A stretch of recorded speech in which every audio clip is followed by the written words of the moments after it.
Very good morning, children. This is Sumati, your social studies teacher. Today, we are going to study an interesting topic which you don't know that. Actually, in the previous lessons, we studied about little bit, but now this is totally a different topic where it is we don't know those climatic conditions. Those are all totally different from our climatic conditions. Okay, that is the polar regions. It is, see the name, the polar regions. We studied now already. We have two poles on the earth, that is North Pole, South Pole. Okay, those areas, how the climate will be there, that we are going to study. Let us go. See, the topics we cover here are where is the polar region, the seasons in the tundra, that is in winter and summer, how it will be the seasons, and the vegetation, the people, those who live in that particular area, those are called Eskimos, their group life, their hunting, the fishing, food, shelter, clothing, crafts, religious beliefs, recreation, how they contact with the outside world. These are all we are going to study now. Now, let us go for the first topic. Where is the polar region? You see here, Earth always we are observing the circle one and equator is there. Equator, Tropic of Cancer, Tropic of Capricorn, and North Pole, South Pole. These all we studied, but we don't know how is the place about the North Pole. This is the North Pole. You see, it is written here. This is North Pole, and this is the Arctic Ocean, and this is actually totally cool ocean. Okay, and this is Arctic region. Actually, wherever the Arctic circle is there, the total area or the region, it is called Arctic Ocean or Arctic. Of course, that ocean is ocean, but that around that Arctic circle, inside that Arctic circle, whatever it is there, that is called Arctic region. But here, the main interesting one is the region which lies near the poles is called the polar region. That means where the South Pole or the North Pole, those areas we call as the polar regions. That means North Pole area, Arctic Ocean is there, and South Pole, Antarctica continent is there. Those totally we say that polar regions. But it shows the North Pole and its surroundings regions. City already I said no, it is the North Pole, and around that whatever the areas are there, the view from the top of the earth, and the area whatever it is there in the North Pole and its surroundings, that is called the Arctic Circle, and northern part of the continent within the polar region, in the north portion of that continent from the equator, and that is in the polar region. It is called the tundra region. Remember children, North Pole and South Pole both are polar regions. But whatever the region it is there in the Arctic Circle, that area is called tundra region. Why it is called tundra? Because it is, the meaning is very cold. Because of that reason, it is called tundra. Since the tundra region gets very little sunlight, how it is getting little sunlight, already we have studied now. Earth is somewhat slanting at the tilt position. Because of that reason, polar region is not getting sunlight for 6 months, and totally day and night getting 6 months, day and night also it's getting the light. So two variations are there. That's why it is a unique type of climatic conditions. As per that unique type of climatic conditions, it has a unique type of vegetation also. Means you know that how, where actually as per the temperature depends upon the rainfall. As per the rainfall and sun rays, the trees, that means the vegetation is depends upon. So here also whatever the vegetation is there, that vegetation is called tundra vegetation. And what are the areas which covers in that tundra region? Means see, north part of Canada. Canada is there in the North America, and this is the Alaska, and here you see Asia, but it is actually Russia, the Siberian land or the Siberia, north part of the Russia is called Siberia. That portion comes under the Asia, that Arctic region. At the same time in Europe, Norway, Sweden, Finland, some of the areas are there. These are all comes under the Arctic region. And here Greenland, already Greenland also totally covered with ice. Okay. And here you see some of the seas also there. Okay. These all we can study afterwards. So now I think you understood what is polar region and what is tundra region. Am I correct? The difference you found it. Now, see, this is the world map. As per the earth, this is Canada, Alaska, Greenland, Russia, and here Norway, Sweden, Finland. This all from here to here, this total portion comes under the Arctic region because the Arctic Circle is passing through north part of the world. Okay, this total region is called Arctic Circle region or Arctic region, and that is only called tundra region. Here also ice is there, but that is polar region only, because here no human being is living, only for the research. Few months of summer, many other countries, of course our India also is there, they are going and they have research centers over there, but they cannot stay over there. But here life is there. Okay, this is also very cold, but here land part, some part of that it is useful, that's why it is tundra region, and here it is only polar region. Both are polar regions only, but north part of the equator, totally north pole area around the Arctic Circle, it is called the tundra region.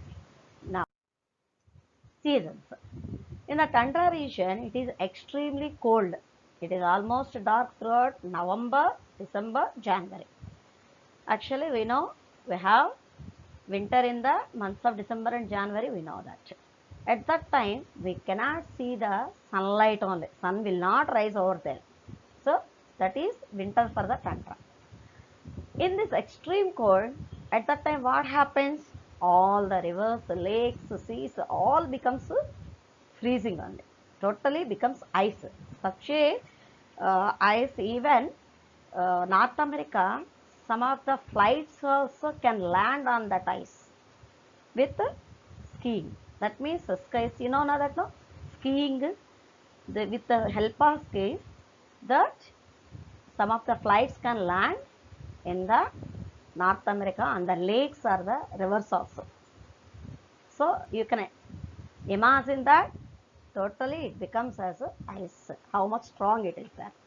Even strong cold winds blow and there is snowfall also it blows.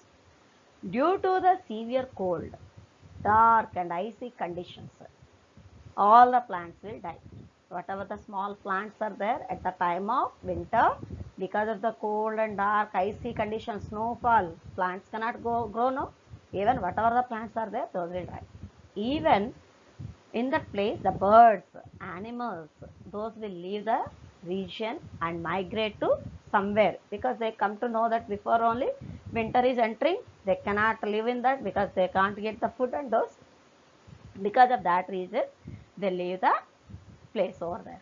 And the whole region totally becomes, at the time of winter, children remember it, dark, deserted. That means desert means, now most of the totally it is sand, but here it is cool desert. That means even cooler areas also, because of the snowfall or the ice, no human being, nothing will live. So that is called deserted and desolate. That means lifeless, because of the cool climate in the winter season, tundra region totally dark, deserted, desolate. Now we'll study about the summer. You see, the sun begins to shine in tundra around February, March. And in the beginning, the sun shines for a maximum of an hour and a half, then 2 hours, then 6 hours, then 8 hours, then 10 hours, then 16 hours, then 18 hours, then 20 hours, afterwards 24 hours, like that. Slowly the sun shines, the timing will increase. How it is, we can see that.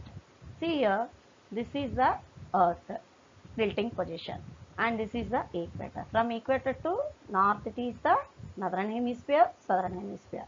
You see, at present we are studying about the Arctic Circle region, that is tundra region. Actually, this side it is sun is there. This is getting the sun rays. But actually, here it is vertical rays. That means not the direct rays. Actually, equator gets the direct rays. But as we see that, if suppose the slanting rays, it gets that. So, in the Arctic Circle, see, even it is rotating in this way, see, even though it is getting the lighting. Okay, so because of that reason, it has 6 months, day and night also gets the sunlight. At the same time, you see that opposite Antarctic Circle, it is the South Pole.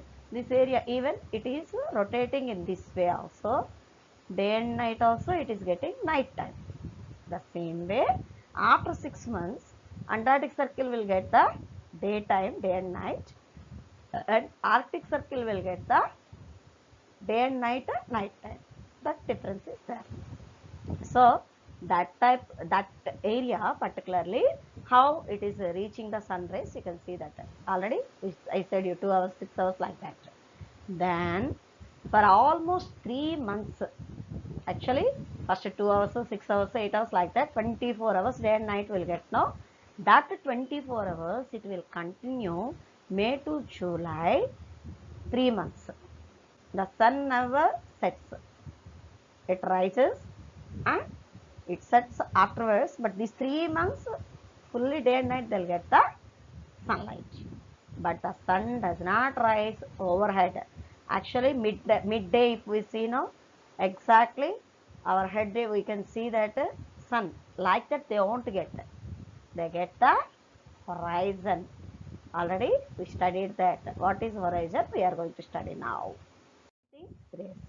The horizon, it means where the line or a place or the point where the earth appears to meet the sky. Already I said you, sky and where the earth meets, we feel one line, it is joining those both. Such a place is called horizon. Due to the relatively warm weather, some of the ice melts. See, due to the relatively warm weather, some of the ice melts at the time when the sun rises. Little bit, the water also melts. Of course, the ice melts, the rivers and those whatever it is became ice, and those all little bit they get that water. It melts now. It begins to start the flowing of water.